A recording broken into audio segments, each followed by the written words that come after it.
जय हिंद साथियों, आज के क्लास का पहला सवाल यहाँ पर देखेगा। आज के सेशन में हम लोग सर्ड्स एंड इंडाइसेस यानी घातांक और कर्ण के कुछ इंपॉर्टेंट सवालों को करने वाले हैं यहाँ पर, और बेहतरीन तरीके से हम यहाँ पर समझाएंगे आपको। देखिए, पहला सवाल है, एकदम बेसिक सा सवाल है, बहुत सिंपल ही सवाल है, लेकिन कुछ लोग इसमें भी अटक जाएंगे, है ना, क्योंकि उनको स्क्वायर रूट पता तो होता नहीं है ना। तो ऐसे सवालों को करने के लिए वो थोड़ा सा घबरा जाते हैं। देखिए, यहाँ पर आपको कम से कम अगर आप किसी कॉम्पिटिटिव एग्ज़ाम्स की तैयारी कर रहे हैं तो आपको कम से कम 25 से 30 तक का स्क्वायर पता होना चाहिए। और जब स्क्वायर पता होगा, वर्ग पता होगा, तो उसका स्क्वायर रूट आप लोग आसानी से निकाल पाएंगे, बता पाएंगे। ठीक है, अब देखिए यहाँ पर इस सवाल को देखिएगा दोस्तों, क्या बहुत सिंपल सा सवाल है ना। 3 इंटू अंडर रूट 121, 121 का वर्गमूल क्या होगा? तो आप कहेंगे कि 121 का वर्गमूल होता है दोस्तों 11। ठीक है, तो 3 गुणे 11 लगा है, माइनस तो लगा दिए, माइनस 361। तो 361 का वर्गमूल क्या होता है? तो 361 का वर्गमूल होता है 19। ये आप ऐसे भी अंदाज़ा लगा सकते हैं कि भाई 400 का वर्गमूल क्या होता है? 20 होता है, यानी 20 का वर्ग क्या होता है? 400 होता है। और उसी से जस्ट पहले हमारा 19 होता है, तो 19 का जो वर्ग है वो 361, यानी 361 का वर्गमूल 19 हो जाएगा। ठीक है, यहाँ तक क्लियर हो गई होगी बात। सिंपल है, आसान सा क्वेश्चन है। 529 इसका वर्गमूल होता है दोस्तों 23, है ना। फिर यहाँ पर लगा है प्लस, और 2 इंटू 36 का वर्गमूल, ये तो आप लोग जानते होंगे 6 होता है। बस इसको सिंप्लीफाई करना है ना। सिंप्लीफाई करेंगे तो क्या हो जाएगा? 11 3 33, 33 में से 19 हम लोग घटा देंगे, है ना। तो पहले तो 33 में आप 20 घटा दीजिए, तो 33 में हम लोग 20 घटाएंगे, 13 बचेगा, और एक उसमें जोड़ दीजिए, यानी 14 हो जाएगा, है ना। तो 33 में हम लोग जब 19 घटाएंगे तो ये हो जाएगा आपका 14, यानी ऊपर में 14 आ जाएगा, नीचे में कितना होगा? देखिए ये कितना, 23 और 6 दूना 12, तो 12 और 23 कितना हो जाएगा? ये आपका हो जाएगा 35, है ना, 35 हो जाएगा। अब ये दोनों 7 से कट जाएंगे दोस्तों, है ना, ऊपर नीचे 7 से काट दीजिए, तो 7 दूना के 14 और 7 पनम 35, मतलब कि 2/5 इसका करेक्ट आंसर होगा। तो यहाँ पर कौन सा ऑप्शन सही है? Option number D is the right answer. Clear हो गई बात। बेसिक सा सवाल था, अभी बेसिक से लेकर चल रहे हैं, आगे जैसे जैसे बढ़ते जाएंगे वहाँ पर आपको सर्ड्स एंड इंडाइसेस के जो रूल्स हैं उनका बहुत बेहतरीन तरीके से यूज देखने को मिलने वाला है आगे के सवालों में, है ना। तो उम्मीद करते हैं कि ये सवाल तो आपको क्लियर हो गया होगा। और आप एक काम करिए ना, जैसे ही क्वेश्चन आता है आप वीडियो को रोक कर एक बार उसको खुद लगाने का प्रयास करिए और देखिए कि हम कितने समय में लगा पा रहे हैं इसको। 20 से 25 सेकंड के अंदर इस सवाल को कर पा रहे हैं या नहीं कर पा रहे हैं। ठीक है, अगर आप कर पा रहे हैं उस सवाल को 20-25 टाइम के अंदर कर पा रहे हैं तो बहुत अच्छी बात है, आपकी तैयारी अच्छी चल रही है। अगर नहीं कर पा रहे हैं तो आपको इम्प्रूवमेंट करने की ज़रूरत है दोस्तों, है ना। फिलहाल यहाँ पर अगले सवाल पर चलते हैं हम लोग। देखिएगा, अगला सवाल ये रहा आपकी स्क्रीन के ऊपर। वीडियो रोक कर इसको एक बार लगाने का प्रयास करिए खुद से, है ना। ये सवाल जो है, ये सवाल आपके सिंप्लीफिकेशन के अंदर आता है, लेकिन चूँकि यहाँ पर 2 की पावर 3 है तो इसको सर्ड्स एंड इंडाइसेस के अंडर भी रखा जा सकता है इस सवाल को। सवाल एकदम बढ़िया है ना। आप इसमें गुमराह भी हो सकते हैं। अगर आपको बोर्ड मास का नियम नहीं पता है तो आप यहाँ पर इस सवाल को गलत कर देंगे, पक्का गलत कर देंगे। और कहाँ गलती करेंगे ये भी हम आपको बताएंगे, और क्या सही होगा इसका उत्तर ये भी हम आपको बताने वाले हैं। देखिए दोस्तों, सबसे पहले तो बोर्ड मास का नियम समझ लीजिए। बोर्ड मास का नियम भाई कहता क्या है ना। तो बोर्ड मास का नियम कहता है बी, है ना, BODMA और S, बोर्ड मास का नियम। अब बोर्ड मास का नियम ये कहता है कि जो चीज़ें ये लिखी गई हैं किसी भी सिंप्लीफिकेशन के क्वेश्चन में हम इसी क्रम में सॉल्व करते हैं। B का मतलब होता है ब्रैकेट यानी कोष्ठक, फिर उसके बाद O का मतलब होता है ऑफ यानी का, हिंदी में बोलते हैं का उसको, है ना। जैसे मान लीजिए आपको यहाँ पर लिखा है 50 का 3/4, है ना, 50 का 3/4 इस तरीके से लिखा है, तो यही होता है ऑफ, है ना।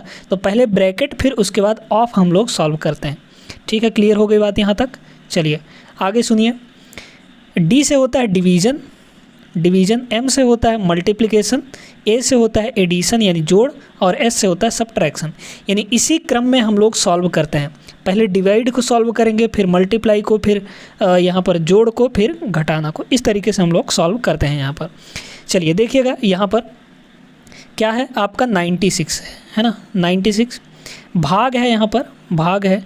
2 की पावर 3 का मतलब क्या है? 2 का 3 बार गुणा, है ना। तो 2 की पावर 3 का मतलब क्या हो जाएगा दोस्तों? 2 की पावर 3 का मतलब हुआ 8, है ना, ये हो गया 8 और इनटू में आपका 3 दिया है और प्लस आपका 8 दिया है। अब आप गलती कहाँ करेंगे, रॉन्ग सोल्यूशन इसका क्या होगा ये सुनिएगा ज़रा। देखिए क्या करते हैं आप लोग, यहाँ पर आपको दिखा कि भाई मल्टीप्लाई ही तो करना है, तो आप इसका मल्टीप्लाई कर देते हैं, तो कितना हो जाएगा, ये हो जाएगा आपका 96 और डिवाइड बाई 8 3 24 और प्लस का ये 8 हो जाता है। अब आप फिर से गलती यहाँ पर क्या करेंगे कि 24 और 8 को जोड़ देंगे, फिर से गलती हुआ, ऐसा नहीं करना है, ये गलत प्रोसेस हम अभी आपको बता रहे हैं, ठीक है। फिर इसको क्या करेंगे आप लोग, 96 को 24 से भाग देंगे, 24 चौक 96 होता है, यानी ये हो गया 4 और प्लस 8, ये कितना आ गया आपका, ये आ गया 12, ठीक है। और 12 आपके ऑप्शन में दिया भी है, गलत ऑप्शन भी आपको दिया गया है, ठीक है। तो ये गलत ऑप्शन है आपका, ऐसे नहीं किया जाता है। जो बोर्ड मास का नियम होता है उसी रूल के अनुसार हमको सिंप्लीफिकेशन के क्वेश्चंस को सॉल्व करना होता है दोस्तों, वरना वो सवाल गलत माना जाता है, गलत आंसर उसका आ जाता है, ठीक है। देखिए अब इसको करेंगे कैसे, यहाँ पर ये कितना हो गया, ये हो गया आपका 96 भागे यहाँ पर 2 की पावर 3 का मतलब हुआ 8 और इंटू 3 और प्लस का कितना है 8 है।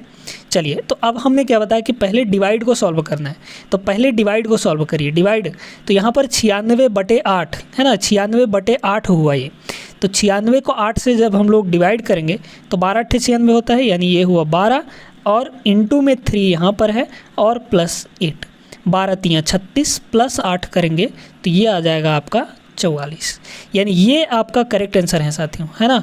आपको गलत उत्तर भी दे रखा था इसमें, अगर आपको तरीका नहीं पता है, कॉन्सेप्ट नहीं पता है तो आप लोग गलत पक्का कर देते, है ना। तो फिलहाल इसका आंसर जो होगा वो ऑप्शन नंबर 3 होगा, 44 करेक्ट आंसर है।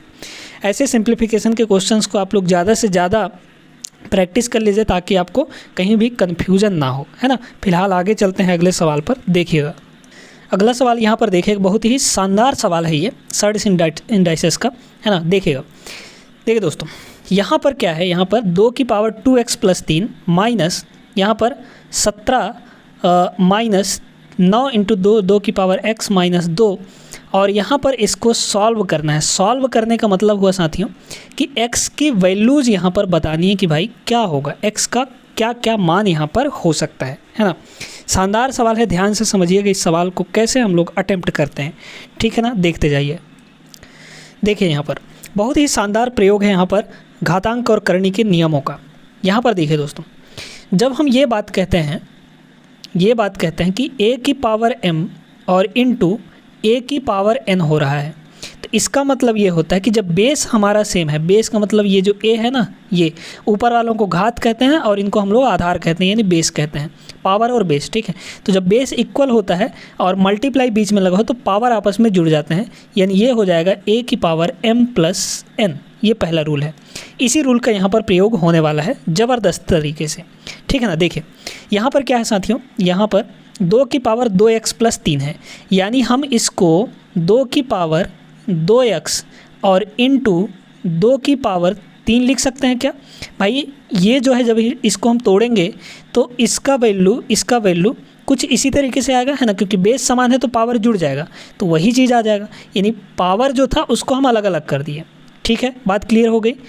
अच्छा, माइनस में यहाँ पर 17 है तो माइनस का ये हो जाएगा 17। ध्यान से समझिए इस सवाल को, बेहतरीन सवाल है ये, है ना। 9 के अंदर दोनों के साथ मल्टीप्लाई कर दीजिए तो 9 इंटू ये हो जाएगा 2 की पावर x और माइनस 9 दूना कितना हो जाएगा, ये 18 हो जाएगा। यहाँ तक तो कोई दिक्कत नहीं है। अच्छा, इसको देखिए दोस्तों, अब आप एक रूल और समझ लीजिए कि यहाँ पर अगर a की पावर m और इसके पावर में n है ना, होल पावर n, तो ये होता है साथियों जब ब्रैकेट लगा हो तो दोनों पावर आपस में मल्टीप्लाई हो जाते हैं, यानी ये हो जाएगा m × n, कुछ इस तरीके से। तो यहाँ पर इस चीज़ को हम लोग क्या लिख सकते हैं, 2 को हम बाहर भेज सकते हैं क्या, यानी ये हो जाएगा 2 की पावर x और ये जो 2 है इसको हम लोग बाहर भेज दिए, मतलब तो वही हुआ, है ना, क्योंकि ये x और 2 मल्टीप्लाई हो जाएगा और इंटू में 2 की पावर 3 का मतलब होता है 8, 2 का क्यूब 8 होता है, तो इंटू में ये हो जाएगा कितना, 8 हो जाएगा। माइनस का यहाँ पर, अच्छा इस पूरे चीज़ को इधर ले आइए तो कितना हो जाएगा, -9 × 2 की पावर x, है ना, टू की पावर x। अब -18 इधर आएगा तो +18 हो जाएगा, तो +18 -17 यानी प्लस का 1 हो जाएगा। डायरेक्ट हम यहाँ पर कर रहे हैं, ठीक है। अब देखिए, अब एक काम कर सकते हैं आप, 2 की पावर x को कुछ अब मान लीजिए, है ना, 2 की पावर x को हम लोग क्या मान लेते हैं, t मान लेते हैं, ठीक है। तो ये कितना हो जाएगा, t का स्क्वायर, है ना, और 8 इसके साथ मल्टीप्लाई है तो 8 यहाँ पर मल्टीप्लाई लगा दिए। आपको एक बात यहाँ पर ध्यान से देखना पड़ेगा कि भाई x के जो वैल्यू हैं वो 2 ठे दिए हैं आपके ऑप्शन में, मतलब आपको यहाँ पर पता चल जाना चाहिए कि आपको यहाँ पर कोई एक क्वाड्रेटिक इक्वेशन मिलने वाला है, द्विघात समीकरण मिलने वाला है ना। तो उस तरीके से आप यहाँ पर अंदाज़ा लगा सकते हैं। तो 8t² हो गया, क्योंकि 2 की पावर x को हमने t माना है अभी। माइनस का यहाँ पर कितना हो जाएगा, देखिए 9 × 2 की पावर x को तो हमने t लिया है, तो ये हो जाएगा t, और +1 = 0। अब यहाँ पर साथियों, क्वाड्रेटिक इक्वेशन को सॉल्व करने का एक ज़बरदस्त तरीका हम आपको बताते हैं, ज़बरदस्त तरीका। ये आप लोग ध्यान रख लीजिए, है ना, आपको बहुत ज़्यादा काम में आने वाला है ये, ठीक है। एक टेबल हम आपको बताने वाले हैं, देखिए ध्यान से सुनिएगा, ध्यान से एकदम गांठ बांध लीजिए, इसको नोट भी कर लीजिएगा, है ना। क्या है कि हमारे पास जो द्विघात समीकरण होता है वो किस फॉर्म में होता है, वो होता है ax² + bx + c = 0, इसी फॉर्म में होता है। अच्छा, अब देखिए यहाँ पर एक टेबल हम आपको बना के दिखा रहे हैं। देखिए यहाँ पर हम कोफिशिएंट्स की बात करेंगे, है ना, b का और c का। तो यहाँ पर हम लिख लेते हैं b, मतलब x के बगल में जो रहेगा और जो कांस्टेंट रहेगा, अचर पद रहेगा, उसकी बात कर रहे हैं। और जो 2 रूट आएंगे यानी 2 x के वैल्यू आएंगे, हम यहाँ पर x1 और x2 लिख रहे हैं, ठीक है, x1 x2, जहाँ पर आपका x1 जो है वो बड़ा वैल्यू होगा और x2 जो है वो छोटा वैल्यू होगा। इस चीज़ का ध्यान रखिएगा, ठीक है। अब देखिए हम यहाँ पर अगर लिखें पो, है ना, पो का मतलब हुआ पॉजिटिव यानी प्लस। अगर b का बगल वाला भी प्लस है और c के बगल वाला भी प्लस है, तो जो x1 और x2 यानी x के 2 मान आएंगे, उनका जो वैल्यू होगा वो नेगेटिव होगा, यानी नी होगा, है ना। तब पो नी ऐसे याद कर सकते हैं, ठीक है। अगर दोनों निगेटिव हों, मतलब कि b के बगल में भी निगेटिव और c के बगल में भी निगेटिव, यानी नी, तो इसका होता है आपका नी, है ना, पॉजिटिव नेगेटिव, ठीक है। इतना बात ध्यान हो गया। अच्छा, अब एक अगर नेगेटिव हो, पहले b का वाला नेगेटिव हो और दूसरा पॉजिटिव हो, तो क्या होता है, दोनों आपके पॉजिटिव आते हैं, है ना, x1 x2 के वैल्यू दोनों पॉजिटिव आते हैं। इसी तरीके से एक और बचा है हमारा, यानी पहला हमारा पॉजिटिव हो, दूसरा नेगेटिव हो, तो यहाँ पर दोनों नेगेटिव आ जाते हैं दोस्तों। यहाँ पर अच्छा सॉरी, एक नेगेटिव एक पॉजिटिव आ जाता है ना, पो नी पो, ऐसे करके आप इसको याद कर लीजिए। बहुत आसान है, जब आप सवालों को सॉल्व करेंगे क्वाड्रेटिक इक्वेशन के, तो वहाँ पर आपको ये ज़्यादा प्रैक्टिस हो जाएगा तो याद हो जाएगा, ठीक है। फिलहाल इस सवाल पे आते हैं, आई होप कि ये आप लोगों को याद भी हो गया होगा, है ना। देखिएगा, अब उस सवाल पर आते हैं। देखिए यहाँ पर क्या है, अब यहाँ पर देखिए नी नेगेटिव पॉजिटिव, तो जब हमने बताया कि नेगेटिव पॉजिटिव हो तो आपको क्या मिलेंगे, दोनों जो रूट हैं वो पॉजिटिव मिलेंगे। अब आपको क्या करना है, 8 और 1 का मल्टीप्लाई, शुरू वाला और लास्ट वाला, तो 8 और 1 का मल्टीप्लाई, 8 1 कम 8 हो जाएगा, है ना, 8 1 कम 8। अब यहाँ पर इस 8 को ऐसा तोड़िए कि भाई जोड़ने पर आपका 9 आ जाए, तो 8 1 कम 8 होता है ना, 8 1 कम 8, 8 1 कम 8, तो 8 और 1 को जोड़ेंगे तो बीच वाला आ जाएगा, यानी 9 आ जाएगा।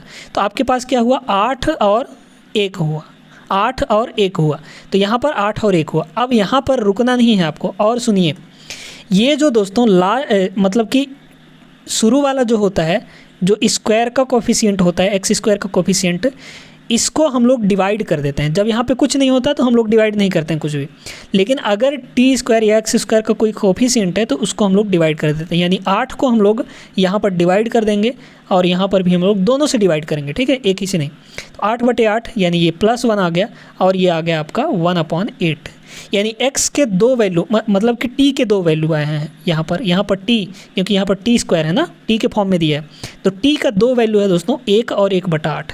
अब यहाँ पर देखिए, यहाँ पर सुनिए क्या है, 2 की पावर x बराबर t का मान अगर हम 1 ले लें, तो यहाँ पर आप देख सकते हैं कि भाई 1 क्या होता है, किसी का भी पावर 0 हम कर दें तो ये 1 के बराबर हो जाता है, तो 1 को हम 2 की पावर 0 लिख सकते हैं।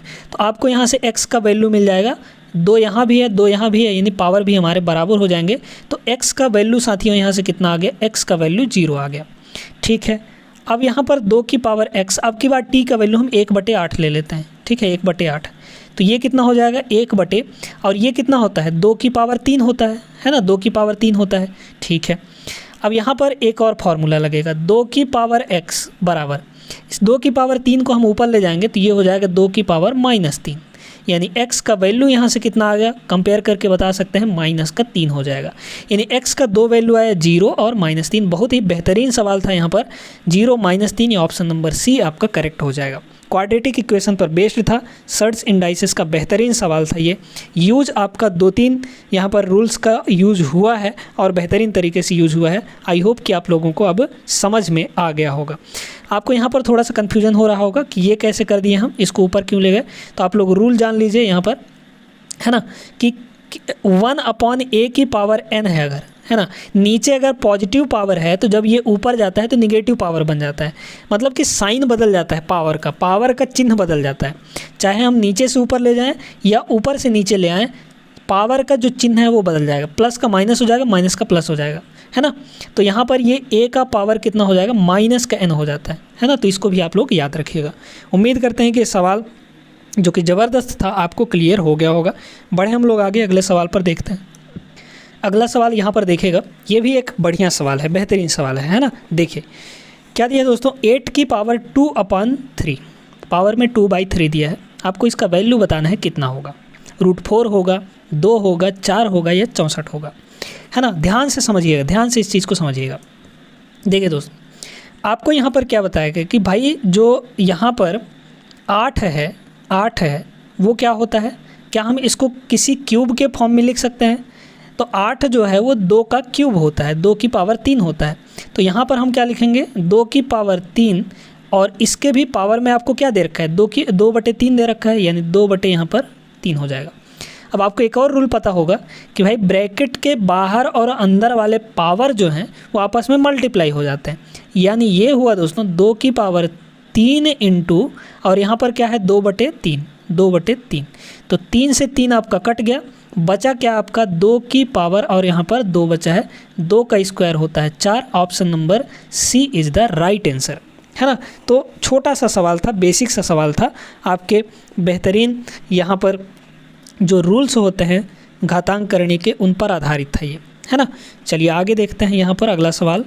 देखिए अगला सवाल, पहले तो आप लोग वीडियो को रोकिए और एक बार इस सवाल को लगाइए और ईमानदारी से आप लोग इसका सही उत्तर, जो भी आप निकाले होंगे उत्तर, उसका कमेंट ज़रूर करिएगा। ठीक है, ईमानदारी के साथ जो भी आप निकाले होंगे, फिर इसका सलूशन देखिएगा, कमेंट करने के बाद सलूशन देखिएगा। यहाँ पर देखिए सवाल बड़ा ज़बरदस्त है। ऐसे सवालों में अक्सर आप लोग फंस जाते हैं कि भाई अगर अंडर रूट के अंदर पॉइंट में वैल्यू दिया हो तो कैसे निकालते हैं, तो कैसे उसका अंडर रूट निकालते हैं, यहाँ पे फंसते हैं, बहुत बच्चे फंस जाते हैं, है ना।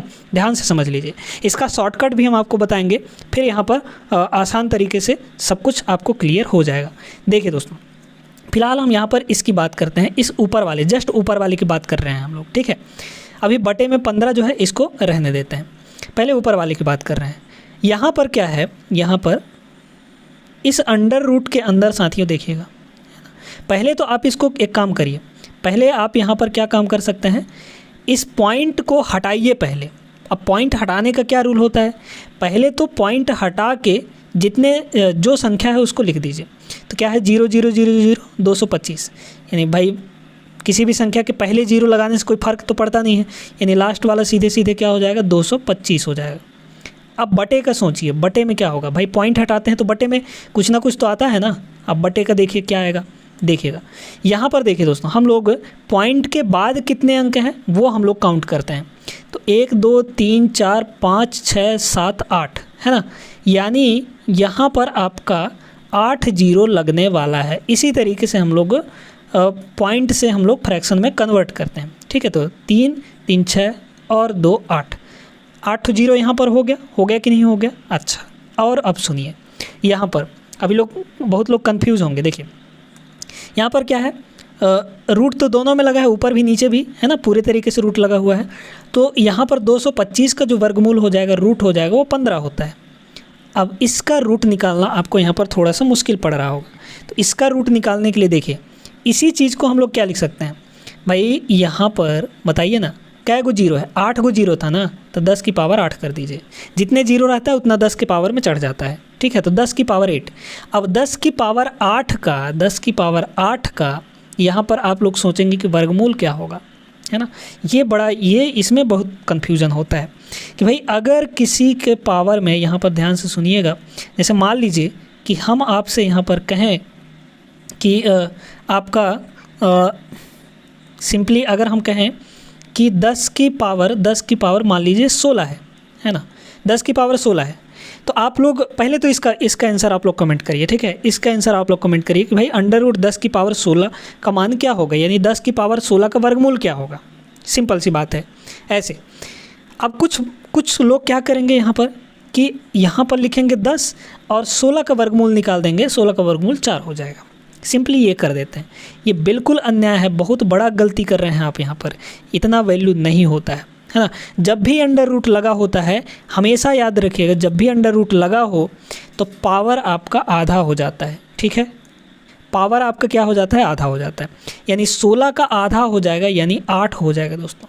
तो 10 की पावर 16 का जो वर्गमूल है वो 10 की पावर 8 आएगा, ना कि 10 की पावर 4 आएगा। इसी तरीके से जब हम 10 की पावर 8 का वर्गमूल लेंगे तो 10 की पावर 8 का वर्गमूल कितना हो जाएगा, 10 की पावर 8 का आधा यानी 4 हो जाएगा, ठीक है। यहाँ तक तो बात क्लियर हो गई। अब आगे सुनिए, समझिए।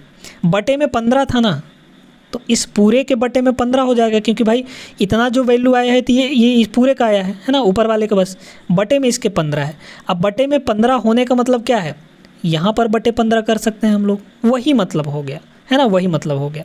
अच्छा अब सुनिए, 15 से तो 15 कट गया, ऊपर बचा 1, है ना, यानी 1 बटा ये 10 की पावर 4 है ना। तो 1 बटा 10 की पावर 4, 10 की पावर 4 का मतलब क्या है, 1 के बाद आपका 4 जीरो, है ना, 1 के बाद 4 जीरो। अब इसमें पॉइंट लगाना है। पॉइंट कैसे लगाते हैं, इस 1 को लिखिए, है ना, जो संख्या ऊपर है उसको लिखते हैं। 1 2 3 4, 4 जीरो है ना, 4 जीरो है यहाँ पर। तो आप लोग 4 अंक छोड़कर, है ना, यहाँ पर हम 1 लिखते हैं और 4 अंक पीछे से 4 अंक छोड़ के दशमलव लगाएंगे। जितने जीरो रहेंगे उतने अंक छोड़ेंगे। तो 1 2, है ना, 1 अंक तो पहले से 1 2 3 और 4 अंक छोड़ दिए और यहाँ पर पॉइंट लगा दिए। ये आपका करेक्ट आंसर हो जाएगा साथियों। यहाँ पर ऑप्शन नंबर सी आपका करेक्ट आंसर होगा। बी भी नहीं होगा, ए भी नहीं होगा, डी भी नहीं होगा, है ना। तो इस सवाल के माध्यम से आपको बहुत कुछ बेहतरीन सी चीज़ें सीखने को मिली हैं, छोटी छोटी चीज़ें। अब इसका शॉर्टकट भी हम आपको बताते हैं। शॉर्टकट एकदम शॉर्टकट हम आपको बताने वाले हैं। देखिएगा, यहाँ पर जब भी आपको ऐसा सवाल देना इस टाइप से, ये एक्सप्रेशन अगर आपको कहीं दिख जाए तो आप लास्ट वाले संख्या को पकड़िए। जैसे यहाँ पर 81 भी दे सकता है, यहाँ पर आपका 16 भी दे सकता है, यहाँ पर आपका 324 भी दे सकता है ना, इस तरीके से। तो आप लास्ट वाले को पकड़िए। तो लास्ट वाले को यहाँ पर आप देखेंगे कि 225 है, तो 225 का वर्गमूल कितना हो जाएगा। अब इसका शॉर्टकट हम बता रहे हैं, है ना, इसका शॉर्टकट हम आपको बता रहे हैं। तो 225 का 15 हो जाएगा वर्गमूल, है ना। अब सुनिए, पॉइंट के बाद टोटल कितने अंक थे, 8 अंक थे। 8 का आधा करिए, पॉइंट के बाद जितने अंक हैं उतना गिन लीजिए, उसका आधा कर लीजिए। पॉइंट के बाद 8 अंक, उसका आधा करेंगे यानी 4 अंक, यानी यहाँ से इसमें 4 अंक छोड़ के आप लोग दशमलव लगा दीजिए। तो 1 2 3 4 अंक छोड़ के यहाँ पर आपका दशमलव लग जाएगा, ठीक है। सॉरी, ये चीज़, ठीक है। यहाँ तक बात क्लियर हो गई। अब इसका तो वैल्यू आ गया हमारा 0.0015 और डिवाइड में क्या है, 15 है। तो डिवाइड में आपका क्या हो गया, 15 हो गया। अब इसको फिर आपको सॉल्व करते नहीं बनता है तो फिर इसी तरीके से करिए। लेकिन फ़िलहाल इसका जो वैल्यू आ जाएगा वो कितना है, 0.000 और 1 आ जाएगा दोस्तों, है ना, क्योंकि वो 15 जो है 15 से कट जाएगा और 0.0001 आपका इसका आंसर आ जाएगा। समझ में बात आ गई कैसे करना है। डायरेक्ट तरीका, पॉइंट के बाद कितने अंक हैं, वर्गमूल जैसे ही लेते हैं उसका आधा हो जाएगा, है ना। वही चीज़ हम यहाँ पर आपको समझा दिए थे एकदम। ये बेसिक तरीका था आपका और ये शॉर्टकट तरीका है। दोनों उम्मीद करते हैं कि आपको समझ में आ गया होगा। चलिए यहाँ पर एक सवाल हम लोग और देख लेते हैं, है ना। एक सवाल यहाँ पर देखिए, यहाँ पर ये सवाल जो है बहुत प्यारा सा सवाल है ना, एकदम छोटा सा सवाल है। क्या दिया है, बेहतरीन तरीके से हम इसको करेंगे। ए की पावर 6, हाँ ऐसे कर सकते हैं आप लोग, ए की पावर 6 और इनटू क्या है, ए की पावर -4 है। तो भाई जब हम इसको नीचे ले आएंगे, जैसे मान लीजिए हम इसको नीचे ले आते हैं तो हमने क्या बताया था, पावर का जो साइन है वो चेंज हो जाता है, यानी ए का पावर 4 हो जाएगा ये, ठीक है। और डिवाइड, तो जैसे ही डिवाइड हम लोग करते हैं ना दोस्तों, डिवाइड को अगर हम लोग मल्टीप्लाई में बदलें तो इसका जो यहाँ पर ये है उल्टा हो जाता है ना। तो डिवाइड को अगर मल्टीप्लाई में बदलें तो ये कितना हो जाएगा, 1/a पावर 3 हो जाएगा, a पावर 3 हो जाएगा, ठीक है। अच्छा कोई बात नहीं, देखिएगा यहाँ पर क्या है, a की पावर 6 है ना, ऊपर में क्या बचा, a की पावर 6 और अपॉन में यहाँ भी a है, यहाँ भी a है, मल्टीप्लाई हो रहा है यानी पावर जुड़ जाएगा, तो a की पावर 7 हो जाएगा, है ना। अब क्या होगा, 6 पावर से इसका 6 पावर कट जाएगा, है ना, बचेगा कितना, ऊपर में 1 और नीचे में एक ठो a तो बचेगा ना भाई, 6a से 6a कट गया, बचा नीचे एक ठो a, तो ये हो जाएगा 1/a ऑप्शन नंबर सी इसका करेक्ट आंसर हो जाएगा, है ना। छोटा सा सवाल था लेकिन इम्पॉर्टेंट सवाल था, और ये जो सारे सवाल करवाए गए हैं आपको यहाँ पर, ये आपके प्रीवियस ईयर रेलवे के एग्ज़ाम्स में पूछे गए सवाल हैं दोस्तों। उम्मीद करते हैं कि आज का सेशन आपको अच्छा लगा होगा, पसंद आया हो तो लाइक वाइक कर दीजिएगा, अपने दोस्तों के साथ शेयर भी ज़रूर कर दें। चैनल पर नए हैं तो सब्सक्राइब करके ही जाइएगा और बेल आइकन ज़रूर चाप दीजिएगा ताकि आपको नोटिफिकेशन मिलता रहे, ठीक है। चलिए फिर मिलते हैं अगले सेशन में, तब तक के लिए जय हिंद।